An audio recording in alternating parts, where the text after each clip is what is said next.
Hello, welcome to Drinking with Comics, New Comic Book Day and a Beer. I'm Sean. I'm going to go through my pull from today, December 20th, 2023, for you in just a moment. First, the beer. So, I was in Dayton, Ohio this past weekend, and I used to always go to Belmont Party Supply there. I didn't make it there this time. I just stopped at I think it was a Meyer or a Kroger, and they had a pretty damn good beer selection. I guess it's because it's stuff that's regional, so I'm not getting it here in Tennessee. Picked up quite a bit of stuff. The one I'm going to do today, so this is from Saugatuck Brewing, which is in Michigan. This is their peanut butter porter. So you'll notice there's been a lot of peanut butter or like desserty kind of dark beers I've been doing lately. This isn't necessarily by choice. I don't mind a good peanut butter porter. I would always probably choose a regular porter, but I'm just not seeing a lot of them right now. So I don't know. I go into places, even specialty stores or like liquor warehouses, and just not seeing a lot of regular porters or stouts even. I got a couple stouts, but none of them are. I mean, people I think tend to play with stouts a little bit more. Chocolate stout, milk stout, blah blah blah. Porter, not used to seeing so many being flavored, but I've had good luck with the peanut butter porter so far, so I figured what the hell. So let's go ahead and do this. This is 5.7% alcohol, so it's not too destructive. I can smell it already. It smells delicious. You know, the thing with these darker beers, so Sierra Nevada Pale Ale tends to be my go-to. So I tend to drink those pretty much every day. I get something like this, I'll have during the week one. It'll be the first beer I drink that evening, and then I'll switch over to Sierra Nevada. I mean, already, like I said, I can just smell this. It's just in the room already, which is a good sign. And the peanut butter porters, I do like the fact that even though they go easy on the peanut butter,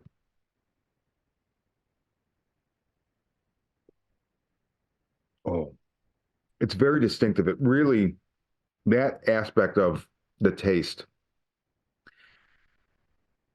goes straight to the roof of my mouth and kind of spreads and leaves the porter flavor on my tongue.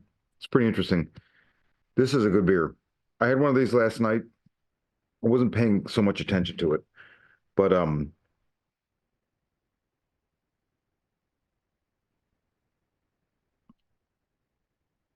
drinking it now, I'm enjoying it.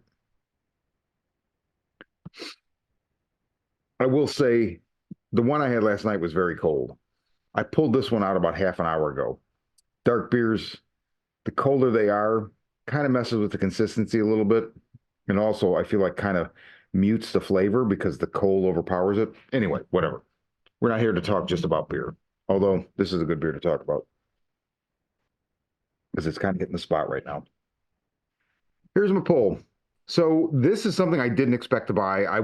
I bought the last one. This is the Skybound continuing the G.I. Joe Real American Hero from Larry Hama.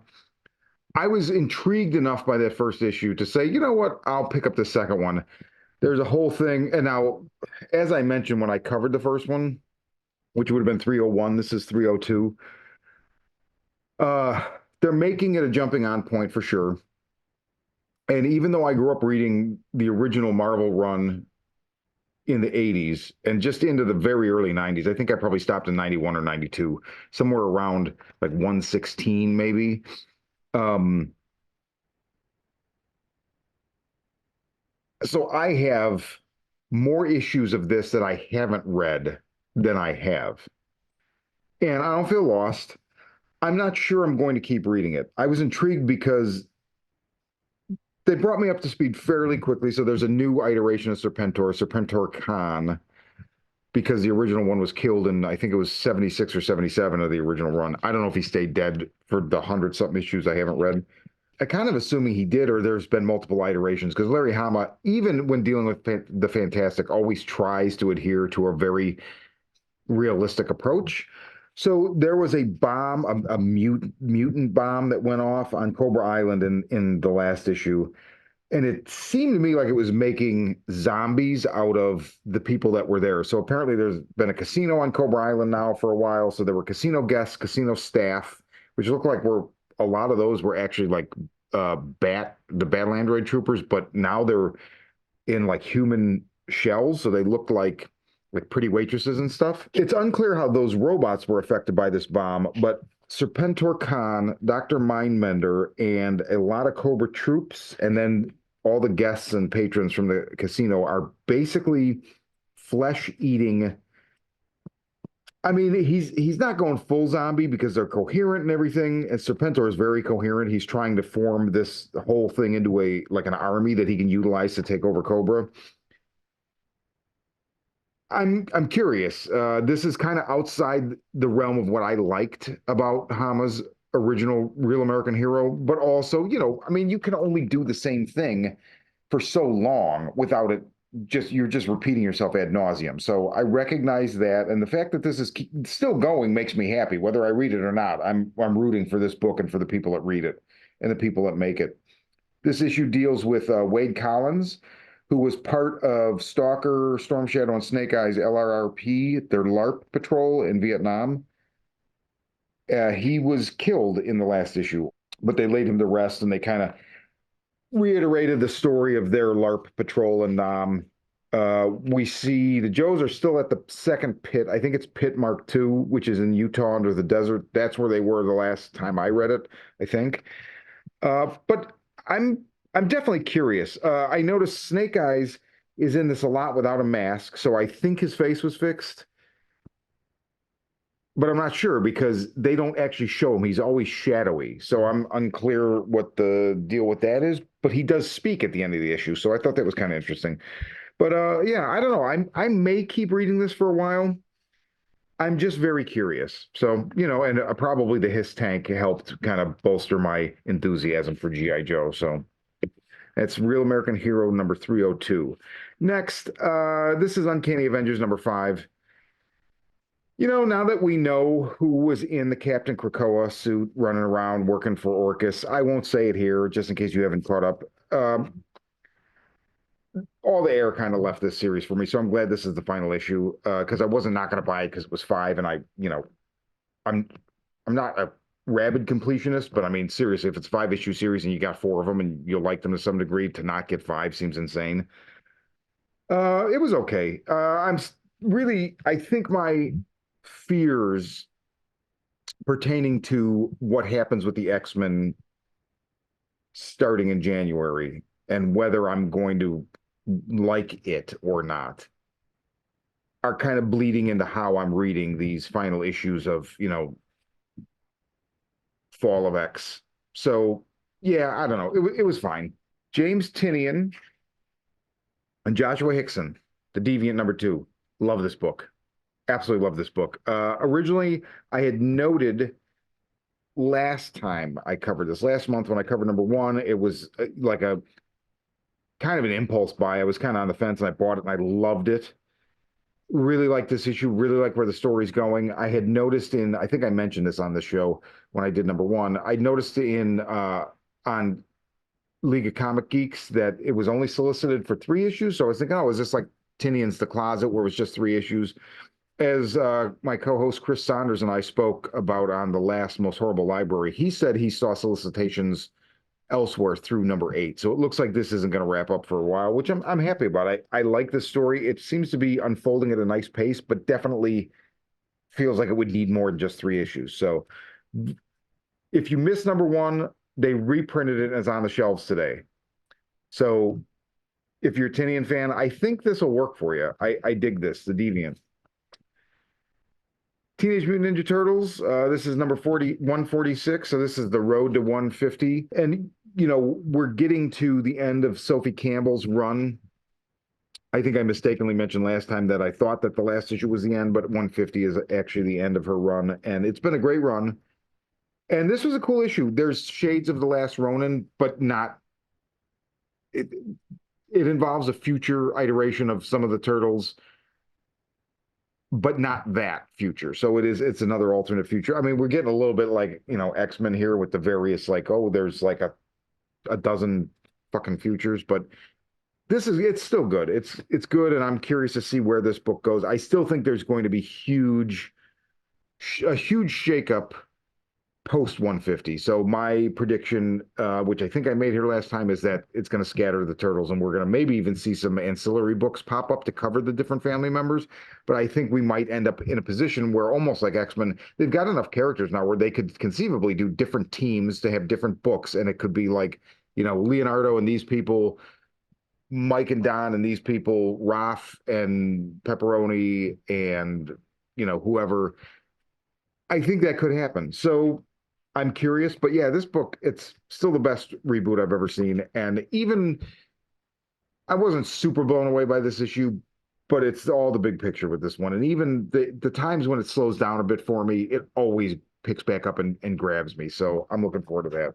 And then lastly, Night of Living Dead Kin #4. I was really just reading this book, I realized, because of like fan inertia for Night of the Living Dead, which fan inertia is my term for when you love something so much that you can't recognize that you don't like it anymore. So like for me in the 90s, Tim Burton, I love Tim Burton. I saw his Charlie and the Chocolate Factory, whatever the name of it was, and I saw his Planet of the Apes, and it wasn't until it might have been that Charlie and Chocolate Factory, actually. Uh, but by the time Sweeney Todd came out, I realized I don't like anything he does anymore at all. I'm a fan. I'm a fan, so I have to like it. But no, there's a point where you can be like, I'm good. Now, Night of the Living Dead, I mean, this doesn't take anything away from that. This is completely after the fact. I really wish I don't want to be disrespectful to Giancarlo Caracuzzo. I think his art is great. I just don't think it fits this franchise. So that's one of the things that I don't know. So I was reading this book for the covers, and it's the B covers that are always the stills from the original movie, and I didn't get it this time. So I put in a call to my buddy Mike Shin, and he's going to grab one for me and hold it in Chicago. Because again, I mean, not a rabid completionist, but I mean, come on. I have all the other ones as those covers and not this one. And I just don't even like this cover. So no disrespect. Once again, when compared to those others. New Burn 13 came out today. I was looking forward to that. There was some kind of an issue with my pull at Rick's, and so basically I'll have it next week. So, and that happens from time to time. I recognize it's one of the things I've had to kind of come to terms with living in Clarksville, where it's a smaller market, and Rick's has a bigger store in Nashville, and I'm very happy and support to the death my Clarksville store. I like the guys that work in it, George, Walter, Ryan, and it's just a great shop. It's friendly, it's very good, but it's smaller, and I recognize the fact that like what they don't sell, returning product isn't what it used to be. So I don't want them to eat the cost. And so the thing is, it's primarily a superhero or like a popular title store. So a book like New Burn is just, I mean, I might be the only person in the store getting it. So I understand if they miss me, right? So I can wait a week, not a big deal. Um, Still waiting on that Phantom Road 2. Their copies were damaged and none of their stores got them. And I guess Image has been kind of slow replacing them. That's bumming me out. But again, it's not Rick's fault. So that's my pull. Oh, there was also a Marvel 2024 calendar for an event called Blood Hunt. So it looks like Jed MacKay and it's Pepe Larraz, which is interesting, but not nearly enough to get me to read this. And no disrespect to Jed MacKay. I read his Moon Knight for most of its run. And it was okay. There was some stuff in it that I thought was amazing, and then there was a lot of stuff. But I had noticed there's been an increasing amount of like vampire and werewolf activity in some of the Marvel titles, and I'm like, I think this is building to something. And so this is apparently it. The big event that's going to incorporate all the titles Jed MacKay is writing, which would be Doctor Strange, Avengers, I think, and well, I guess he's not writing Moon Knight anymore, so I don't know if Moon Knight, who I think now is dead, and the Fistic, there's another character, I forget what it looks like this will incorporate all of them. So not interested at all in reading it, but it's kind of cool calendar. I needed one. All right, that's my pull for New Comic Book Day, and that's my beer. And yeah, see you next week, and until then, stay frosty.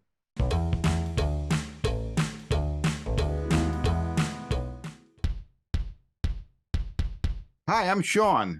Join me and my friends every week for the Horror Vision, where we talk about horror movies.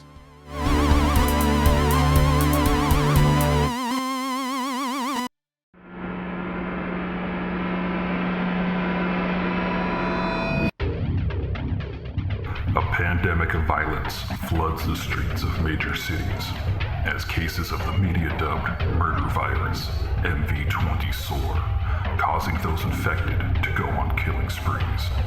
Caught in the middle, police detective Angela Miller finds her only trustworthy ally in the self-proclaimed psychic PI, Gerald Henry. As the two try to navigate the violence, they are drawn into New Age guru Abramelin Harvest's plot to heal the planet. Harvest's missive: the world is sick, and humanity is the infection. The cure: murder. From the twisted mind of Sean C. Baker, author of A Collection of Desires and Shadowplay Book 1, Kim and Jesse, comes his most vicious novel yet, Murder Virus. Available where books are sold.